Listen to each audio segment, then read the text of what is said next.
Hey guys, everything new under the sun here. Some updates from Syria, Russia's involvement in Syria, which I think is very interesting, prophetically speaking. This is from debka.com, July 4, 2018, yesterday.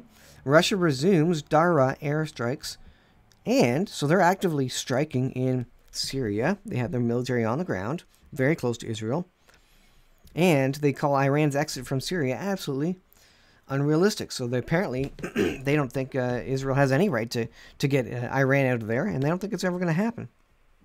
Well, Russian Syrian air bombardment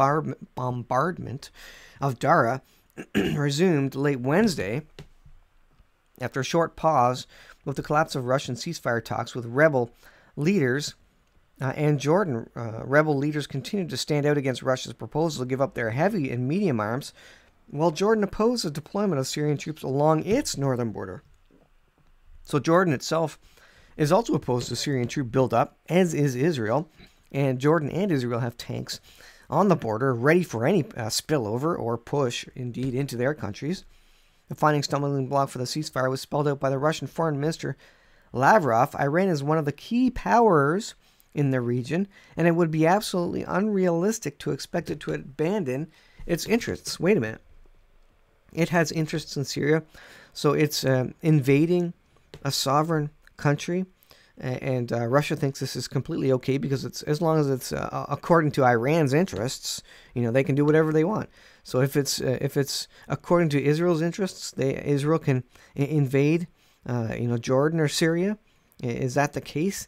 No, you can't just do that. There has to be a reason. You have to be defending yourself, etc.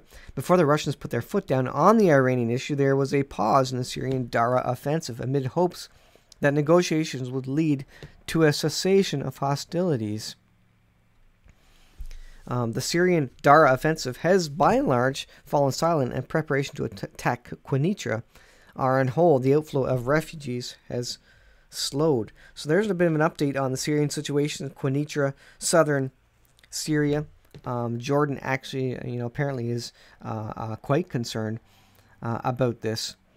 A Syrian offensive was cut short for two reasons. Extraordinary military actions launched on the quiet by the U.S. and Israel, as will be revealed in the Debka Weekly, which is coming out the 6th. So apparently U.S. and Israel are doing significant actions to counter this. And this is slowing down Syria, Iran, and Russia, interestingly. So we almost have an overt situation there, overt war, conflict between Russia and the United States. Number two is Russian diplomatic feelers with Washington and secret approaches to Israel and Jordan for an accommodation have come to nothing. So they're looking for permission from Israel and the U.S. basically to do it. Russia still knows that, you got to include the U.S. and Israel in the talks. Otherwise, they're just going to go in there and do something about it. Neither was a breakthrough reached in the phone conversation Tuesday between U.S. Secretary of State Mike Pompeo and Lavrov. The U.S. is adamantly opposed to Putin's drive to forcibly assert Assad's regime authority in the two southwestern provinces on the Jordanian and Israeli borders, knowing that this will open the door to Iranian and Hezbollah forces. This is Russia, Iran, and Syria pushing their troops, their weaponry, closer to Israel for the coming invasion. We know Ezekiel 38 speaks of an invasion coming from the north, including Russia, Persia, Iran, Turkey. This is all part of the buildup. This is the stage setting. They have their forces in place. They are actively using their forces in Syria. And like I said, this is a buildup to Ezekiel 38, which could break out at any moment. This is why the U.S. and Israel are concerned and are not allowing it so far. And they're doing significant things in the background. I guess we're going to find out from Debka file shortly what exactly they're doing. An attempt to achieve Israeli flexibility on Iran's presence in Syria in the hope of indirectly persuading the Trump administration was also made on Tuesday in a conversation between Russia and Israel's ambassador to Moscow, Gary Koren. Putin invited Netanyahu to Moscow July 11th to try again. So pretty interesting stuff happening. A couple other headlines on Debka file here.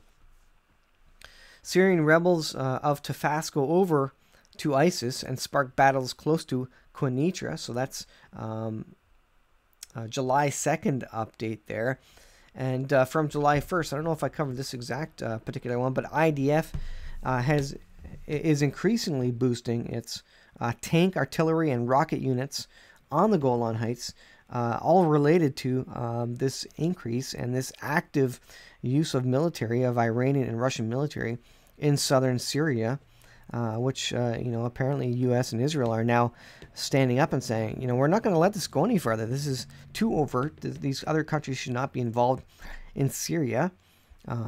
They were fine, I think, supporting Syria's Bashar Assad, but coming out with their own military and actually fighting now is definitely across the line. So the Israel's marking out a security zone. You also have Jordan marking out a security zone. So pretty big headlines here from Debka.com, and this could light up at any moment. No one knows when, but all pieces are in place to start the Ezekiel 38 war. All we're looking for at this point are the hooks. What are the hooks in the jaw that actually draw Russia into the battle against Israel? We have yet to see exactly what that is, but times are short. The Lord's returning soon. We have less than 10 years before the second coming of the Lord. We have less than 3 years, I believe, until the 7-year tribulation starts. And Ezekiel 38 is likely to kick off that great end-time biblical time period. I'll leave it there, guys. Thanks for watching. I'll put the links in the description. I'll see you guys in the next video.